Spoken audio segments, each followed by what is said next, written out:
श्री राजय्या प्रभाकर गज्जम यांचे Prabhakar steel building व घर बांधकामासाठी लागणारे नामवंत कंपनीचे स्टील व सिमेंट आणि इतर सर्व साहित्य मिळणारे एकमेव ठिकाण म्हणजे प्रभाकर स्टील। पत्ता मुख्य शाखा MIDC industries area lifeline chemical समोर, दुसरी शाखा MIDC industries area speed readymade Anantatara lawn समोर, अक्कलकोट रोड, सोलापूर। संपर्क क्रमांक 9423591259 व 8087551679। नमस्कार। नवी मुंबई आंतरराष्ट्रीय विमानतळाचं उद्घाटन नुकतंच पंतप्रधान नरेंद्र मोदी यांनी स्वतः येऊन केलं। मुंबईला दुसरा एक विमानतळ मिळाला आणि याच्याबद्दल सर्वांनाच खूप आनंद आहे, खूप अभिमान आहे।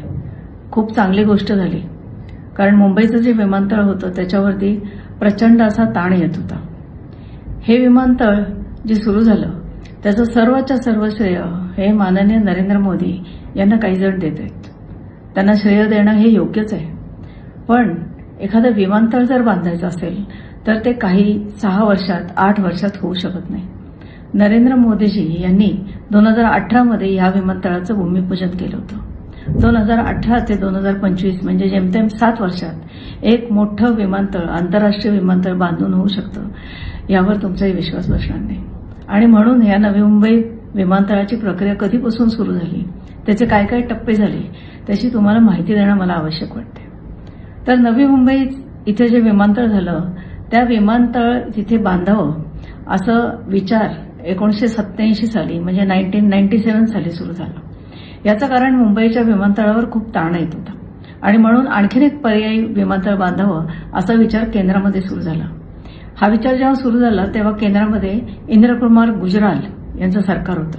या सरकारला काँग्रेसचा पाठिंबा होता आणि या सरकारने असा विचार केला की मुंबईत आपण आणखीन एक विमानतळ बांधण्याचा विचार सुरू करू।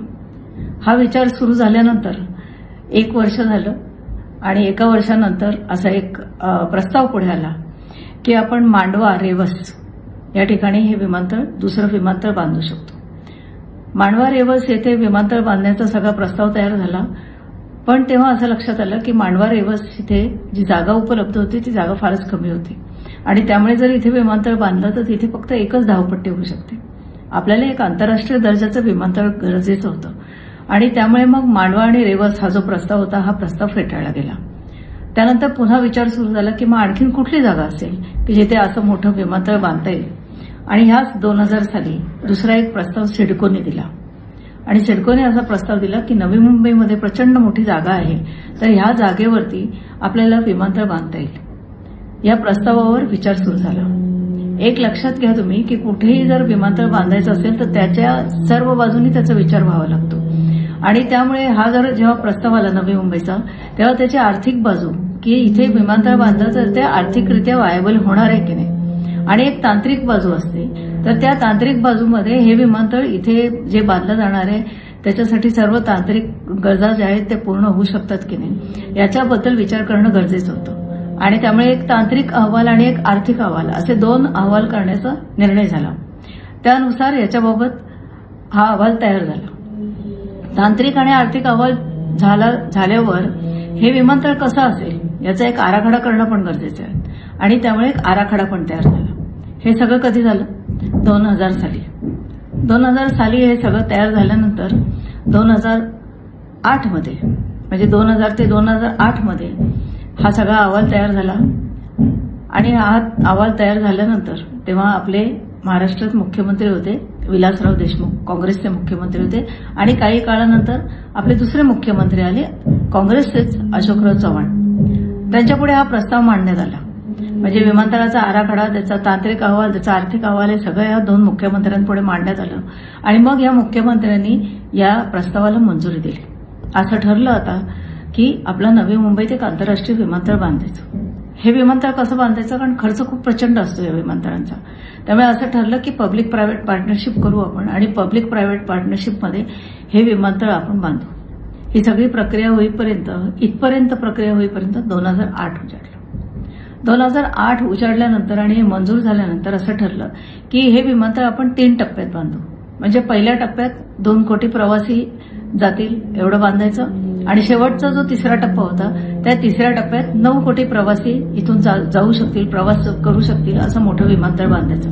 आता पण तुम्ही जर पंतप्रधान नरेंद्र मोदी यांचं भाषण ऐकलं असेल तर त्यांनी हेच सांगितलं की आत्ताचं जे विमानतळ आहे त्या विमानतळाची क्षमता ही 9 कोटी प्रवाशांची आहे. म्हणजे हे सगळं ठरलं होतं, हे 2008 साली ठरलं होतं. हे सर्व ठरवल्यानंतर पुढची परवानगी येते. आणि पुढची परवानगी कुठली आली तर आपल्याकडे एक विभाग आहे, त्या विभागाचं नाव आहे पर्यावरण, जंगल आणि हवामान असा हे विभाग आहे. आणि या विभागाची परवानगी, त्यांचा अहवाल हे येणं खूप गरजेचं होतं. त्याप्रमाणे ती प्रक्रिया सुरू केली. ती प्रक्रिया सुरू असतानाच जर एखादं विमानतळ बांधायचं असेल तर केंद्राच्या संरक्षण खात्याने त्याला मंजुरी देणं खूप गरजेचं असतं. आणि त्यामुळे एक प्रस्ताव केंद्राकडे पाठवण्यात आला, केंद्राच्या संरक्षण खात्याकडे. हे सगळं होईपर्यंत केंद्रामध्ये मनमोहन सिंग यांचं सरकार आलं होतं, म्हणजे काँग्रेसचं सरकार आलं होतं. मनमोहन सिंग सरकारने हा केंद्राकडून हा संरक्षण खात्याचा जो परवानगी होती ती परवानगी दिली. आणि ही परवानगी दिली ती 2010 मध्ये. म्हणजे तुम्ही लक्षात घ्या की 1997 पासून, म्हणजे 1997 पासून पहिल्यांदा जागा शोधली, मग जागेनंतर त्याचा तांत्रिक आर्थिक अहवाल केला, मग संरक्षण खात्याची परवानगी मिळवली आणि मग मी जसं सांगितलं तसं हवामान, पर्यावरण यांचा आणि जंगल हे जे विभाग आहेत त्याची परवानगी लागते. त्यामुळे त्या परवानगीसाठी अर्ज करण्यात आला.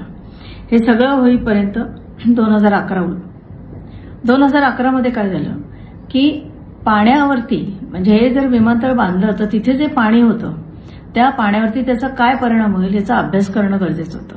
का गरजेचं होतं? कारण ही जी जमीन होती ना ही पूर्ण दलदल जमीन होती. म्हणजे पूर्वी जर तुम्ही तिकडून गेला असाल तर तुम्हाला दिसलं असेल की ही पूर्ण खारफुटी होती. म्हणजे ही खारफुटीचं जमीन पूर्ण बुजवायचं, ती खारफुटी बुजवायची, ती खारफुटी काढायची, ती जमीन पूर्ण बुजवायची, ती जमीन रिक्लेम करायची. हे सगळं फार मोठं जिकरीचं काम असतं. याचं कारण पाणी जर दाबलं तर ते कुठून ना कुठून तरी बाहेर येतं. दुसरी गोष्ट म्हणजे इथे उल्वे डोंगर होता. आता हा डोंगर जर इथे विमानतळ बांधायचं तर हा डोंगर सपाट करण्याची गरज होती. ते एक मोठं संकट होतं. आणि तिसरं आणि महत्वाचं म्हणजे इथून उल्वे नदी वाहत होती. आता हे विमानतळ जर इथे बांधायचं तर ह्या उल्वे नदीचा जो प्रवाह आहे त्या प्रवाहाची दिशा बदलण्याची गरज होती. आणि त्यामुळे ह्याही जर दिशा बदलायची असेल तर त्या पाण्याचा परिणाम पुढे काय होईल याचा अहवाल असणं गरजेचं होतं. हवामान आणि जंगल आणि पर्यावरण यांचा परवानगी ही पण गरजेची होती. ही उल्वे नदी तिथून घेऊन खाडी होती, त्या खाडीमध्ये या नदीचं पाणी तिथून वळवायचं आणि त्या खाडीत, मोहा म्हणून खाडी होती, त्या खाडीत हे पाणी गेलं पाहिजे असा सगळा तो प्लॅन होता. पण याला सगळ्यांना परवानगी लागते. या सगळ्यावर तंत्र लोकांनी याच्यावर विचार करणं गरजेचं असतं. त्याच्याशिवाय या गोष्टी होत नाहीत. आणि त्यामुळे 2011 पर्यंत या सगळ्या परवानग्या मिळवणं सुरू झालं. 2011 ते 2014 पर्यंत हळूहळू करून या सर्व परवानग्या मिळवण्यात आल्या. उल्वेचा जो डोंगर आहे तो तुम्हाला माहिती आहे आता पूर्ण सपाट केला, तो डोंगर गेला. उल्वेची जी नदी आहे त्या नदीचा प्रवाह बदलण्यात आला. आणखी एक गोष्ट, या ठिकाणी 10 गावं होती आणि या 10 गावांमध्ये 2,500च्या वर वस्ती होती. या लोकांचा काय करायचा हा प्रश्न होता. या लोकांना 2 गोष्टी, एक तर पर्यायी जागा देणं गरजेचं होतं, म्हणजे पर्यायी घर बांधून देणं गरजेचं होतं. नियमानुसार त्यांना पर्यायी जमीन देण्याची गरज होती. आणि तिसरी गोष्ट म्हणजे त्यांना आर्थिक मदत देण्याची गरज होती. हा आपला कायदा आहे. आता ह्यासाठी ते जे स्थानिक होते त्यांनी अनेक आंदोलनं केली. प्रत्येक वेळेस आंदोलन झालं की एखादा प्रकल्प जे सुरू होतो ना त्याला एक थोडासा ब्रेक लागतो. कारण यांचं समाधान होणं आणि यांचं विस्थापन जे झालेलं असतं त्यांचं पुनर्वसन हे व्यवस्थित होणं हे अत्यंत गरजेचं असतं. आणि त्यामुळे ह्याच्यातही खूप मोठा काळ गेला. पण या सगळ्यांचं व्यवस्थित पुनर्वसन करण्यात आलं आणि मग हा जो प्रकल्प आहे तो आणखीन पुढे नेण्यात आला. 2014 मध्ये हे सगळं केल्यानंतर, हे सगळ्या या कठीण या सगळ्या ह्याच्यातनं गेल्यानंतर 2014 मध्ये हा विमानतळ बांधण्यासाठी जागतिक निविदा काढण्यात आल्या. या जागतिक निविदामध्ये कोणी कोणी भरलं? GVK, GMR, Zurich airport, Hiranandani आणि टाटा या सर्वांनी निविदा भरल्या. आता जेव्हा या निविदा भरण्यात आला तेव्हा त्या निविदा वाचणं गरजेचं असतं, त्याचा अभ्यास करणं गरजेचं असतं. त्याच्यासाठी एक समिती नेमण्यात आली आणि या समितीने या सर्व निविदांचा अभ्यास केला आणि शेवटी 2017 साली असं ठरलं की हे विमानतळ जे आहे ते जीव्हीके ही कंपनी बांधणार. जीव्हीके कंपनी कुठली आहे? पूर्णपणे भारतीय कंपनी आहे. जीव्हीके रेड्डी हे त्याचे मालक होते. तुम्हाला माहिती असेल की मुंबईचं जे विमानतळ आहे किंवा बंगळुरूचे जे विमानतळ आहे त्या दोन्ही विमानतळं हे जीव्हीके कंपनीने बांधलेली होती आणि त्यामुळे जीव्हीकेला याचा पूर्ण अनुभव होता. जीव्हीके उत्तमरित्या मुंबईचं विमानतळ चालवत होती, बंगळुरूचं विमानतळ चालवत होती आणि त्यामुळे जीव्हीकेला हे विमानतळ बांधण्याचं काम देण्यात आलं. तोपर्यंत तिथली जमीन, तिथली खारफुटी, तिथले जे विस्थापित होते त्यांचं पुनर्वसन, तिथल्या ज्या सगळ्या परवानग्या लागत होत्या केंद्रापासून इथपर्यंत त्या सगळ्या परवानग्या मिळत गेल्या. आणि याच्यासाठी किती झाले पंतप्रधान? पहिले इंद्रकुमार गुजराल त्यांच्यापासून सुरुवात झाली. त्याच्यानंतर मध्ये वाजपेयींचं सरकार आलं केंद्रात. मग वाजपेयींचं अल्पमतातलं सरकार गेलं आणि पुन्हा वाजपेयींचं सरकार आलं. ते वाजपेयींचं सरकारनी 5 वर्ष पूर्ण केली आणि 2004 ते 2014 मनमोहन सिंग यांचं सरकार आलं. 2014 नंतर नरेंद्र मोदी हे पंतप्रधान झाले आणि तेव्हापासून आतापर्यंत त्यांचं सरकार आता केंद्राचं आहे. त्यामुळे 4 पंतप्रधान आहेत आणि त्या 4 पंतप्रधानांच्या कारकिर्दीत हे नवी मुंबई विमानतळाचं काम हळूहळू पुढे सरकत गेलं. या सगळ्या झाल्यानंतर आता ठरलं की जीव्हीकेने या विमानतळाचा विकास करायचा.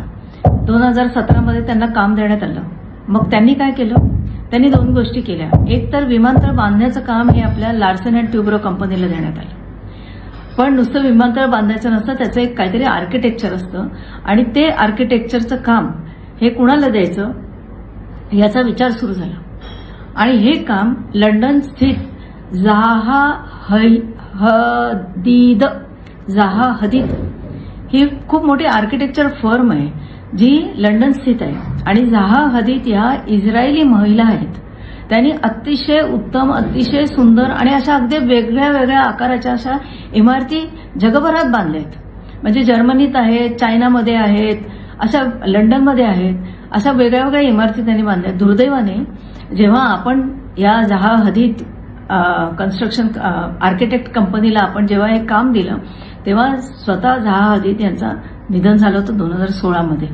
पण त्यांचे जे कलीग होते त्यांचं नाव होतं पॅट्रिक शूमाकर. ते पण तितकेच निष्णांत होते आणि त्यामुळे त्यांच्याकडे हे काम देण्यात आलं की बाबा या विमानतळाचं आर्किटेक्चर कसं असेल, त्याची सगळी संकल्पना आणि त्याचे सगळं डिझायनिंग जे आहे ते पॅट्रिक शूमाकर हे करणार होते. हा सगळा प्रवास झाल्यानंतर 2018 मध्ये फेब्रुवारी महिन्यात पंतप्रधान नरेंद्र मोदी यांनी या विमानतळाचं, नवी मुंबई विमानतळाचं भूमिपूजन केलं. भूमिपूजन केल्यानंतर हे विमानतळाची पूर्ण जबाबदारी ही जीव्हीके कंपनीकडे होती. जीव्हीके कंपनी हे विमानतळ उभारणार होती, बांधणार होतं लार्सन अँड ट्युब्रो आणि याचे आर्किटेक्ट होते जाहा हदीद. परंतु त्यानंतर आश्चर्यजनक घडामोडी घडल्या आणि जीव्हीके कंपनीवरती रेड पडले. मुंबईच्या विमानतळाचं काम हे जबाबदारी जीव्हीके कंपनीकडे होती. मी मगाशी सांगितलं जसं बंगळुरूची पण जबाबदारी होती, पण त्यांच्यावर ईडीच्या रेड पडल्या, त्यांच्यावर आरोप करण्यात आले आणि त्यांना ही दोन्ही विमानतळं सोडावी लागली. ही दोन्ही विमानतळं नंतर अदानी समूहाकडे गेली. त्याचप्रमाणे नवी मुंबईचं जे विमानतळ आहे जिथे जीव्हीके कंपनीच्या निविदा मंजूर झाल्या होत्या आणि जीव्हीके कंपनीला काम दिलं होतं तिथूनही जीव्हीके कंपनीला बाहेर काढण्यात आलं आणि हेही काम अदानी समूहाला देण्यात आलं आणि अदानी समूहाने काम सुरू केलं. जेव्हा अदानी समूहाच्या हातात हे काम आलं तेव्हा तुम्ही लक्षात घ्या की नवी मुंबईची पूर्ण जागा, ज्या जागेवर हे विमानतळ तयार होणार होतं ती पूर्ण जमीन तयार होती. सर्व परवानग्या त्यांच्या हातात होत्या. सर्व जी दलदल आहे, ज्या खारफुटी आहेत त्या बुजवून सगळं होऊन हे विमानतळाची जमीन तयार होती. आणि 2019 नंतर अदानीने हे काम सुरू केलं आणि पुढील या वर्षात 2025 पर्यंत पहिला टप्पा जो आहे या विमानतळाचा तो पहिला टप्पा पूर्ण केला आणि आता पंतप्रधान नरेंद्र मोदी यांनी या विमानतळाचं आता उद्घाटन केलं. हा खूप मोठा प्रोसेस आहे. जवळजवळ 28 वर्षांचा हा प्रोसेस आहे आणि कुठलंही आंतरराष्ट्रीय विमानतळ बांधायचं तर इतका काळ लागतोच. याचं कारण तज्ज्ञांची समितींचे अहवाल लागतात, त्यांच्या परवानग्या लागतात, त्याप्रमाणे कार्य करायला लागतं. ग्राउंड लेव्हलवरती अनेक राजकीय आणि सोशल या अनेक अशा आंदोलनं होत असतात आणि या सगळ्यातनं जाऊन एक विमानतळ तयार होतं. त्यामुळे कोणी एकाने हे विमानतळ केलं असं म्हणणं किंवा कुणी एका काळात किंवा 8 वर्षात हे विमानतळ तयार झालं असं म्हणणं हे काहीसं चुकीचं ठरेल. हा सगळा प्रोसेस आहे आणि हा सगळा प्रोसेस यशस्वीरित्या पूर्ण होऊन आज आपल्याला नवी मुंबईला एक अतिशय चांगलं असं विमानतळ मिळालेलं आहे. ही माहिती आपल्याला देणं मला गरजेचं वाटलं आणि म्हणून मी हा व्हिडिओ केला. धन्यवाद. जय हिंद.